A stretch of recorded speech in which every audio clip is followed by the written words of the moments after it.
नमस्कार, आप देख रहे हैं क्लीन न्यूज इंडिया और मैं आशु सैनी। तो आइए दोस्तों, देखते हैं आज की ब्रेकिंग न्यूज।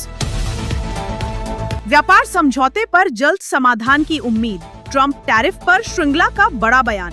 अमेरिका द्वारा टैरिफ बढ़ाने से भारत के सामने तत्काल चुनौती खड़ी हो गई है। हालांकि भारत को विश्वास है कि वैकल्पिक बाजारों तक पहुंच और आपसी वार्ता से इस स्थिति से बाहर निकला जा सकेगा।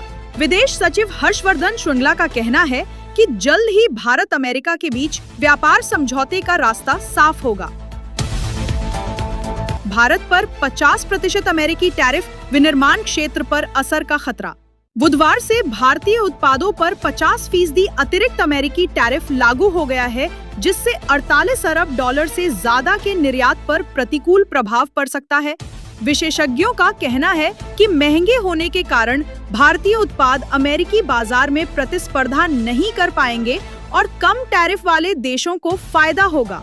इस चुनौती से निपटने के लिए मोदी सरकार को ठोस रणनीति बनानी होगी, वरना जीडीपी और वैश्विक विनिर्माण हब बनने का लक्ष्य प्रभावित हो सकता है।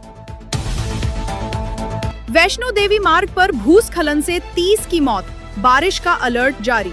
जम्मू कश्मीर के रियासी जिले में माता वैष्णो देवी धाम की ओर जाने वाले रास्ते पर भूस्खलन की बड़ी घटना हुई है। हादसे में 30 श्रद्धालुओं की मौत हो गई और करीब 2 दर्जन लोग घायल हुए हैं। अर्धकुंवारी क्षेत्र में हुए इस भूस्खलन से यात्रा मार्ग बाधित हो गया है। फिलहाल राहत और बचाव अभियान चल रहा है। वहीं मौसम विभाग ने भारी बारिश की चेतावनी जारी की है। ट्रंप का दावा, मैंने भारत पाकिस्तान के बीच युद्ध रोका था। अमेरिकी राष्ट्रपति डोनाल्ड ट्रंप ने फिर से कहा है कि उन्होंने भारत और पाकिस्तान के बीच संभावित युद्ध की स्थिति को टाल दिया था।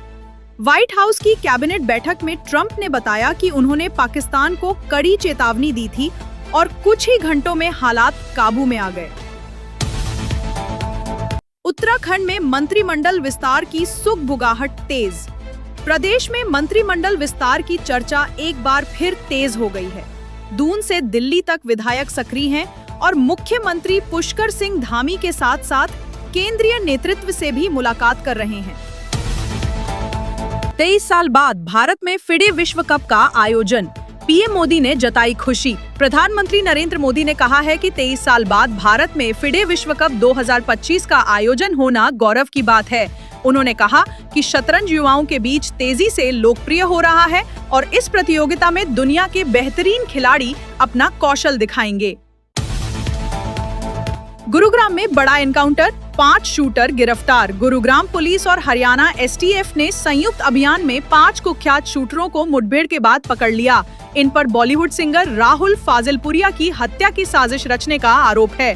दरअसल कुछ दिन पहले उनके फाइनेंसर रोहित शौकिन की हत्या हुई थी। गुप्त सूचना पर हुई इस कार्रवाई से साजिश नाकाम हो गई। अवैध घुसपैठी वापस भेजे जाएं, सैयदा हमीद ने बयान पर लिया यू टर्न। पूर्व योजना आयोग सदस्य और सामाजिक कार्यकर्ता सैयदा हमीद ने अपने विवादित बयान से पलटते हुए कहा है कि असम समेत देश में जो भी लोग बांग्लादेश से अवैध रूप से आए हैं, उन्हें वापस भेजा जाना चाहिए। राजनीतिक आलोचनाओं के बाद उन्होंने ये स्पष्टीकरण दिया। धामी कैबिनेट बैठक आज, कई अहम प्रस्तावों पर लगेगी मुहर। मुख्यमंत्री पुष्कर सिंह धामी की अध्यक्षता में बुधवार सुबह मंत्रिमंडल की बैठक होगी। इसमें विभिन्न विभागों की सेवा नियमावली सहित कई अहम प्रस्तावों को मंजूरी मिलने की संभावना है। आवास, शहरी विकास, स्वास्थ्य, शिक्षा, ऊर्जा, लोक निर्माण और आयुष विभाग से जुड़े मुद्दे भी एजेंडे में शामिल हो सकते हैं। भारतीय नौसेना के बेड़े में तैरते F-35, बोले रक्षा मंत्री राजनाथ सिंह। नौसेना के 2 नए युद्धपोतों के शामिल होने पर रक्षा मंत्री राजनाथ सिंह ने कहा कि भारत के पास अब समुद्र में तैरते हुए F-35 मौजूद हैं। उन्होंने आधुनिक तकनीक और हथियारों को अपनाने की आवश्यकता पर बल दिया और कहा कि भारत अपनी समुद्री सीमाओं की सुरक्षा के लिए पूरी तरह तैयार है। गिरफ्तार करना है तो कर लो, सौरभ भारद्वाज की ऐड को सीधी चुनौती। दिल्ली सरकार के पूर्व मंत्री सौरभ भारद्वाज ने ईडी की कार्रवाई के बाद देर रात समर्थकों के बीच खुला बयान दिया। उन्होंने कहा कि मैंने 3 बार गिरफ्तारी की पेशकश की, लेकिन ईडी ने ऐसा नहीं किया। भारद्वाज ने दावा किया कि बुधवार को वह ईडी को लेकर बड़ा खुलासा करेंगे। अगर आपको वीडियो अच्छा लगा हो तो वीडियो को लाइक करना, शेयर करना और clean news India Hindi channel को सब्सक्राइब करके बेल आइकन को जरूर दबा देना। रोजाना ऐसे ही देश दुनिया की काम की और महत्वपूर्ण खबरें देखने के लिए मिलेंगे नेक्स्ट वीडियो में।